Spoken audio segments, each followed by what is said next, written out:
घटना को किस तरीके से देख रहे हैं कि चुनाव से अगले दिन जिस दिन रिजल्ट आए उससे अगले दिन संभल की घटना होती है और वहाँ पर 5 लोगों की मौत हो जाती है, कैसे देख रहे हैं आप? संभल की घटना सर पूरी तरह पूर्व नियोजित पूर्व प्रायोजित घटना। 19 तारीख को सर्वे हो गया था, शांतिपूर्ण सर्वे निपट गया। उन्होंने कहा ठीक है जी आओ आप सर्वे करके चले जाओ। उसके बाद दोबारा से जब देखा कि वहाँ कोई भड़काऊ भाषण नहीं हुए, कोई भड़काऊ दंगा फसाद नहीं हुआ, ठीक है सर्वे था, हो गया, निपट गया। लेकिन उन्हें संतुष्टि नहीं हुई। अब उन्हें दिखा के 20 तारीख को चुनाव है, 20 तारीख को चुनाव होने के बाद जब उन्हें दिखा के मामला हमारे फेवर में आता हुआ नज़र नहीं आ रहा, उसके बाद जो हेराफेरियाँ करी गई चुनावों में, हेराफेरी गई, महाराष्ट्र के चुनावों में हेराफेरी करी गई, उपचुनावों में हेराफेरी करी गई। अडानी के मुद्दे पे संसद चलने से ही शुरुआत सबको पता था कि अडानी के मुद्दे पे जो है विपक्ष घेरेगा।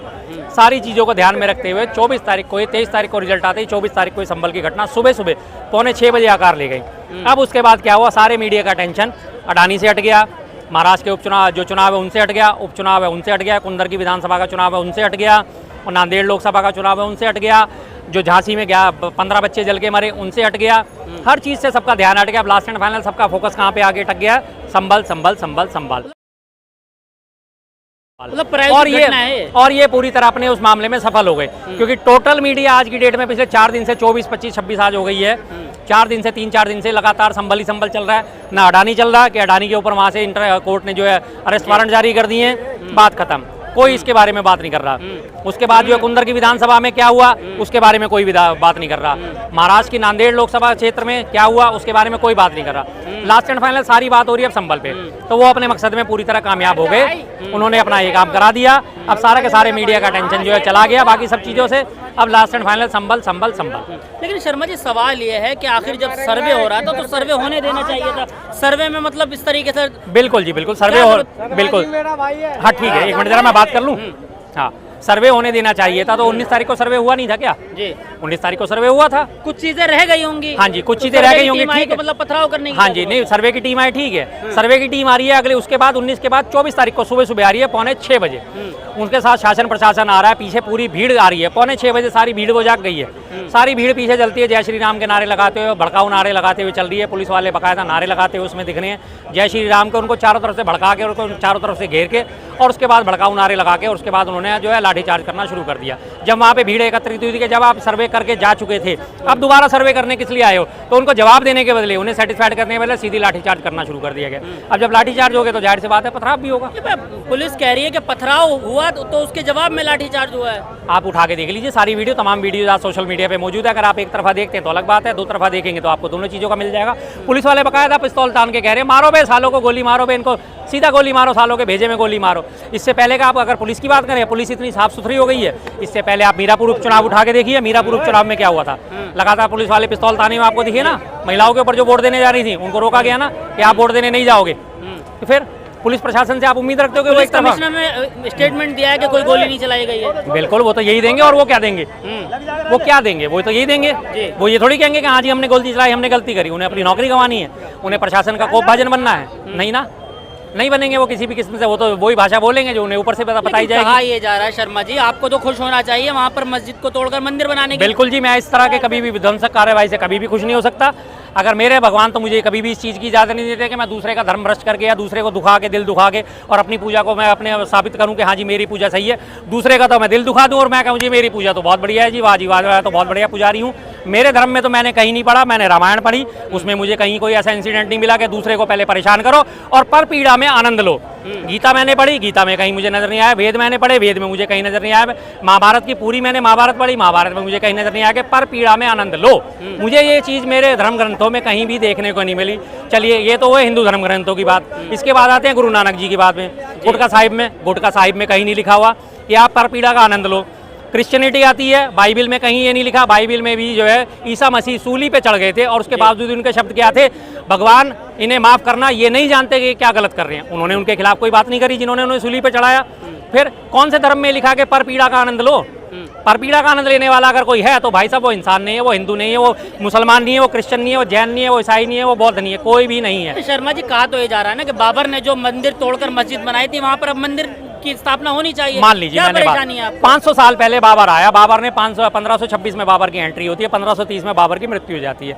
उस वक्त के जो 500 साल पुरानी आप ये जब चीजें ढूंढ रहे हो, तो आप सिर्फ 500 साल की ढूंढ रहे हो भाई साहब। बाबर ने आके इब्राहिम लोदी पे आक्रमण करा था, इब्राहिम लोदी ने जो अपने मकबरे बना रखे थे, इब्राहिम लोदी ने जो अपने स्ट्रक्चर बना रखे थे, उनको भी बाबर ने तोड़ा। अब इब्राहिम लोदी के जो है वंशज आके कहने लगे कि बाबर ने हमारा ये चीज तोड़ी थी, हमें दो। आप दोगे उन्हें?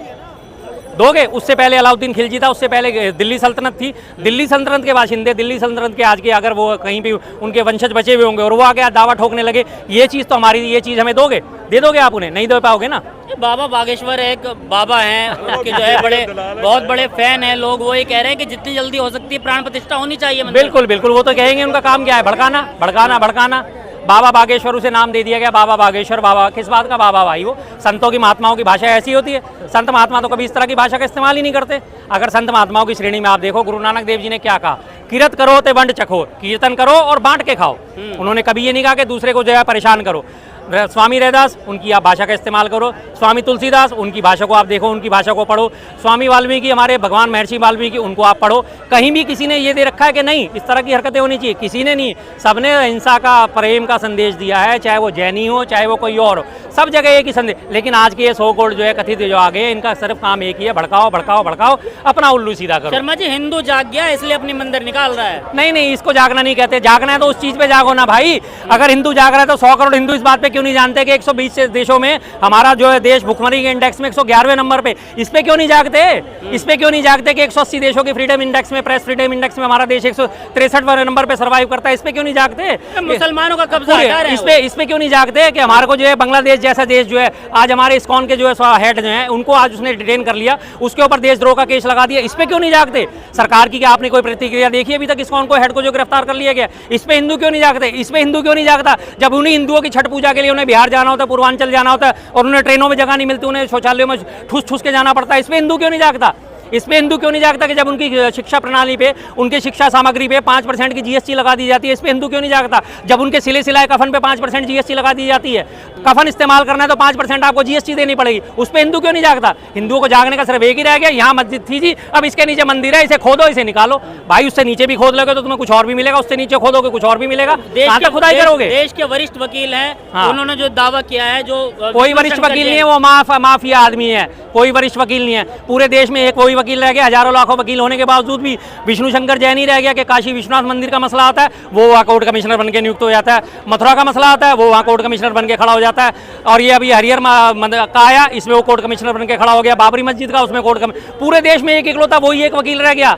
टोटल माफिया आदमी है वो, हर जगह जाके अपनी याचिका दाखिल करते। और मैं तो कहता हूँ बुद्धि पे तरस आता है उस जज की, जिस जज ने 1 मिनट के अंदर 4 घंटे में पूरा फैसला कर दिया एक सिविल मैटर का, जिसमें सालों साल लगते हैं। आपने सुबह 10 बजे एप्लीकेशन दायर करी, दूसरे पक्ष को कोई नोटिस नहीं, कोई उसको समन नहीं, कोई उसको पक्ष रखने का मौका नहीं दिया, 2 घंटे के अंदर ऑर्डर पारित कर दिया। 2 घंटे के बाद कोर्ट कमिश्नर भी वहीं खड़ा हुआ है। 2 घंटे के बाद जाके वो 4 बजे जाके, सुबह 10 बजे से कार्रवाई शुरू होती है, 4 बजे वो अपना लाभ लश्कर के साथ वहाँ पे सर्वे करने पहुंच जाता है। कितना बढ़िया आपने कानून का मखौल उड़ाया भाई साहब। सिविल मैटर का एक मामूली सा जानकार भी कोई बंदा ये जानता है, मैं भी आपके ऊपर कोई एक सिविल मुकदमा करूंगा कि भाई साहब आपका मकान आपका नहीं है, वो तो मेरा था, मेरे पास ये कागज मौजूद है, मैं एप्लीकेशन डालूंगा कोर्ट में, कोर्ट के थ्रू आपको नोटिस जाएगा, मेरे थ्रू भी आपको नोटिस जाएगा, मेरा वकील आपको नोटिस भेजेगा और कोर्ट का समन आपके पास पहुंचेगा। भाई इस तारीख को आपकी डेट है, इस तारीख पे कोर्ट के सामने पेश हो और अपना पक्ष रखो। वहाँ कोई नोटिस नहीं, कोई दूसरे पक्ष को नोटिस नहीं, कोई वकील नहीं, कोई समन नहीं, कुछ नहीं, सीधा मैं एप्लीकेशन डाल रहा हूँ, एक तरफा फैसला हो रहा है, बात खत्म। एक तरफा फैसला भी, एक्स पार्टी फैसला भी कोर्ट की भाषा में 3 डेट के बाद होता है। अगर 3 डेट तक आप अपना पक्ष रखने मेरे पास नहीं आते,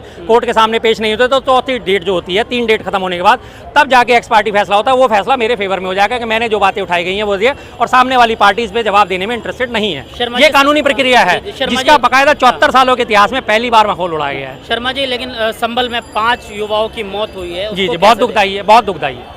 बिल्कुल, कहीं भी चाहे 5 मरे, चाहे 1 मरे, चाहे 2 मरे, चाहे 10 मरे, हर जगह दुखदाई है। जो भी मारे गए उनके साथ मेरी सहानुभूति है, चाहे वो हिंदू है तो भी सहानुभूति है, मुसलमान है तो भी सहानुभूति है। हमारा राम गोपाल मिश्रा मारा गया था, हिंदू कम्युनिटी से था, मेरी सहानुभूति उसके साथ भी है। मेरी सहानुभूति आर्यन मिश्रा जो था उसके साथ भी है, तो मेरी सहानुभूति ये 5 लोग जो मारे गए इनके साथ भी है। किसी भी किस्म से सांप्रदायिक हिंसा में कोई भी लोग अगर मारे जाते हैं तो भाई उनका पूरा परिवार रुलता है, उनका पूरा परिवार खत्म होता है, उनके भाई बहन बेटी जो है अगर वो शादीशुदा है, उनके बच्चे जो है अनाथ हो जाते हैं। सबके साथ मेरी सहानुभूति है। जिम्मेदार कौन है? शासन प्रशासन, टोटली शासन प्रशासन की जिम्मेदारी है ये। और सबसे बड़ा जिम्मेदार मैं उस जज को मानता हूं जो बेवकूफ़ आदमी जज की सीट पे बैठने के बाद वो इतना प्रक्रिया का पालन नहीं कर पाया कि हमारे जो संविधान क्या कहता है, और दूसरा संविधान में एक प्रावधान और है, एक संविधान में लॉ है एडवर्स पोजीशन। एडवर्स पोजीशन के अनुसार अगर आप 12 साल तक किसी एक जगह पे बैठे रहे हो और उस 12 साल में कोई भी दूसरा पक्ष उस पर दावा करने नहीं आता कि ये जगह मेरी है या ये जगह मुझे दी जाए या मैं इस जगह का मालिक हूँ, तो वो 12 साल पूरे होने के बाद ऑटोमेटिकली उसके कब्जे से 12 साल पूरे होने के बाद वो जगह ऑटोमेटिकली उस व्यक्ति की हो जाती है। आप ये पूरे ऑल ओवर इंडिया में संविधान लागू होता है। आप किसी भी जगह पे जाके अगर बैठ जाते हो और 12 साल तक कोई नहीं आता उस पर अपना दावा ठोकने, तो जाहिर सी बात है वो जगह आपकी हो गई। इसे एडवर्स पोजीशन लॉ कहा जाता है। और वो तो 500 सालों से मस्जिद चली आ रही है, 500 सालों में सब जागे हुए थे, सब सोए हुए थे। 1947 का वार्शिप एक्ट, उसकी आपने धज्जियां उड़ा दी। 1991 का अमेंडमेंट वार्शिप एक्ट, उसकी आपने धज्जियां उड़ा दी। एडवर्स पोजीशन का जो है उसकी आपने धज्जियां उड़ा दी। सिविल कोड का जो प्रोसीजर है कि पहले दूसरे पक्ष को भी नोटिस दिया जाएगा, दूसरे पक्ष के भी हालात जाने जाएंगे, दूसरा पक्ष क्या इसमें अपने राय रखता है उसकी भी हालात जाने जाएंगे, उसकी आपने धज्जियां उड़ा दी। एक तरफ आज बीजेपी सारी की सारी बीजेपी अपने हेड ऑफिस में बैठ के संविधान दिवस मना रही है, संविधान को मोदी जी चूम रहे हैं, मैं संविधान का सम्मान करता हूं, उधर उन्हीं के संविधान की तार तार करा जा रहा है, उनकी धज्जियां उड़ाई जा रही है। कितना बढ़िया संविधान का सम्मान है। शर्मा जी, सवाल ये है कि देश का मुसलमान आखिर कहाँ जाए, किसके पास जाए? आप कह रहे हैं कि कोर्ट के जज की यह हालत है, वहीं दूसरी तरफ मस्जिद पर आक्रमण हो रहा है, तो आखिर क्या होगा? मतलब उनकी मौतें हो रही है। बिल्कुल बिल्कुल, ये तो ये देखिए सारी सीधी सी बात है। जो भी लोग समझते हैं, किसी की जान की कीमत समझते हैं, चाहे वो हिंदू हैं चाहे वो मुसलमान हैं, ऐसे लोगों हैं पीड़ितों के खिलाफ समर्थन में आना पड़ेगा और जो इस तरह की हरकतें करते हैं उनके खिलाफ खड़ा होना पड़ेगा, वरना देश में अशांति फैलने में देर नहीं लगने वाली है। गृह युद्ध होने में देश में देर नहीं लगेगी इस तरह के अगर ये हालात रहे तो। शर्मा जी, अच्छा, संभल में जो मस्जिद का मामला चल रहा है, वहाँ पर मस्जिद रहनी चाहिए या हटनी चाहिए? बिल्कुल रहनी चाहिए। दिक्कत क्या है भाई साहब, मंदिर आपने बनाना है, कहीं भी आपकी आस्था यहाँ है, आपकी आस्था यहाँ है। मैं यहाँ बैठ के भी पूजा करूंगा तो क्या कोई मुझे रोक लेगा? या भगवान मेरी बात नहीं सुनेगा? अगर मैं यहाँ बैठ के जय श्री राम करूंगा तो भगवान तक मेरी आवाज़ नहीं पहुँचेगी? मैं पर्टिकुलर मंदिर में जाऊँगा तभी मेरी भगवान तक आवाज़ पहुँचेगी। हॉस्पिटलों में आपका बीमार आदमी व्यक्ति एडमिट होता है, हॉस्पिटल में मंदिर नहीं होता, ऑपरेशन थिएटर के बाहर आप खड़े कहते भगवान भगवान बचा ले, भगवान मेरे बेटे को बचा ले भगवान, और वो ऑपरेशन सफल हो जाता है। आप फौरन डॉक्टर के पाँव पकड़ते हो, हाथ पकड़ते हो, भगवान के रूप में आप आया, आपने मेरे बच्चे को बचा लिया। वहाँ भगवान ने सुनी नहीं आपकी क्या? भगवान प्रॉपर मंदिर में जब घुसोगे तभी सुनेगा। भगवान इतना बेवकूफ़ हो गया? सीधी सी बात है। लोग मेरे ऊपर इस बात पे सवाल उठाएंगे, मैं भगवान को बेवकूफ़ कह रहा हूँ। क्या भगवान ऐसे हो गए? चारों तरफ भगवान है, अंतर्यामी भगवान है, वो तो हर चीज़ को देख रहे हैं भाई, कण कण में व्यापी हैं, वो तो सृष्टि के जन्मदाता हैं। और सबसे बड़ी बात, मैं हिंदुओं की बात करता हूँ, हिंदुओं के धर्म के अनुसार सृष्टि के रचयिता कौन? ब्रह्मा। उन्होंने सृष्टि बनाई, उसी सृष्टि में हम भी शामिल हैं, उसी सृष्टि में मुसलमान और जैन बौद्ध पारसी सभी शामिल है ना। उन्होंने मुसलमानों के लिए कोई अलग सृष्टि बनाई? नहीं बनाई ना। उन्होंने एक सृष्टि बनाई थी सबसे पहले, जिनको मुसलमान कहते हैं आदम हव्वा, हम कहते हैं मनु और शत्रुपा। पहले व्यक्ति तो वही थे, मेल और फीमेल। उसी के बाद से सारी सृष्टि आगे बढ़ी। तो आज कहीं ना कहीं तो हम कहीं ना कहीं मिले जुले तो है। ठीक है, आपने अपनी पूजा पद्धति अलग कर ली, आपकी बात अलग, आप दाढ़ी रखते हो, मैं दाढ़ी नहीं रखता, तो इसमें क्या हम एक दूसरे से अलग हो गए? ठीक है, कोई है इसमें कोई सेंस नहीं है ना। तो फिर इसमें क्या बात हुई है? तो फिर जब एक बात का अगर आप सुन के चलोगे, अगर सृष्टि का रचयिता एक है तो उसी ने सारी सृष्टि बताई है, तो उसी सृष्टि के बनाए हुए उसूलों पे चलो। तो फिर तो जो अगर वो है वहाँ पे तो उन्हें रहने दो, जैसा जहाँ कोई फर्क नहीं पड़ने वाला। संभल तो एक झांकी है, काशी मथुरा बाकी है। यही करेंगे, इनके पास और कुछ नहीं बचा साहब। विकास का दिखाने के लिए इनके पास कुछ नहीं है। सारे जब ये अपनी बदमाशी दिखाएंगे, ढिठाई दिखाएंगे, उनको छुपाने के लिए इसी तरह के सांप्रदायिक दंगों का आयोजन करते रहेंगे। महाराष्ट्र विधानसभा चुनाव हुए, कितनी जबरदस्त धांधलियाँ हुई है महाराष्ट्र में, कितनी जबरदस्त धांधली हुई है। एक पूरा गाँव 6000 वहाँ पे वोटर, 6000 वोटर में सबके सब कह रहे हैं कि हमने कांग्रेस को वोट दिया था, और वहाँ पे एक भी वोट कांग्रेस का दर्ज नहीं हुआ। अब वो सारे के सारे प्रदर्शन कर रहे हैं कि भाई हमने तो वोट कांग्रेस का दिया था, हमारा वोट गया कहाँ? अब उसकी कोई सुनवाई नहीं, मसला दब गया। नांदेड़ लोकसभा क्षेत्र, नांदेड़ से जो है कांग्रेस का MP जीतता है, 5.5 लाख वोट लेके वो जीतता है। और उसी नांदेड़ लोकसभा में 6 विधानसभा की सीटें आती हैं, 6 की 6 विधानसभाओं पे बीजेपी जीत जाती है। 25,000 प्लस वोटों से हर कैंडिडेट जीत रहा है। उनको टोटल मिला के मिलते हैं 4.5 लाख वोट, कांग्रेस के कैंडिडेट को मिलते हैं 5.5 लाख वोट। और दोनों जगह का चुनाव एक ही बूथ में हो रहा था। इधर MP के लिए मशीन रखी है और इधर MLA के लिए मशीन रखी है। तो एक व्यक्ति जाके MP के लिए तो वो उंगली दबा देगा, विधानसभा के लिए उंगली नहीं दबाएगा क्या वो कांग्रेस के लिए? वो 1 मिनट के अंदर डाइवर्ट हो जाएगा कि नहीं, उल्टे हाथ से तो मैं कांग्रेस को चुनूंगा, सीधे हाथ से मैं BJP को चुनूंगा। कितने बड़ी धांधली है भाई साहब। मनसे का उम्मीदवार, मनसे के उम्मीदवार की अपनी बूथ में, अपने जहाँ पे उसका वोट है, वहाँ पे उसे मात्र 2 वोट मिले हैं, जबकि उसकी फैमिली के 1.5 दर्जन लोग हैं। उसकी फैमिली के लोगों ने उसे वोट नहीं दिया, छुपा दिया। कुंदर की विधानसभा देख लीजिए, 65% मुस्लिम बहुल क्षेत्र होने के बाद 2.25 लाख वोट लेके वहाँ से हिंदू कैंडिडेट जीता हुआ है। मुस्लिमों का हृदय परिवर्तन रातों रात हो गया, जबकि पूरे यूपी के मुस्लिमों को पता है कि बीजेपी हमारी कितनी एंटी है, बीजेपी लगातार हमारी चूड़ियाँ चढ़ाने में लगे रहते हैं, बीजेपी लगातार हमें डराती है, धमकाती है। इससे पहले एक दिन पहले आपको पता है गाजियाबाद में 185 टन गोमांस पकड़ा गया। अभियुक्त कौन? पूरन जोशी पूरन जोशी। 1 मिनट के अंदर जंबल का दंगा आकार ले गया। 185 टन गोमांस कहाँ आया, किसके गोदाम में रखा हुआ था, खत्म मामला। अब सारे के सारे गोरक्षा करने वाले जो हैं गायब। अब एक भी गोरक्षक यहाँ पे नजर नहीं आएगा कि गाय हमारी माता है, उसका मांस वहाँ पे 185 किलो 185 टन क्यों मिला वहाँ पे। अब कोई इस पे आवाज नहीं उठाएगा, क्यों? क्योंकि बीजेपी का राज है साहब। जो आवाज उठाएगा वही लात खाएगा, वही गोली खाएगा, सीधी सी बात है।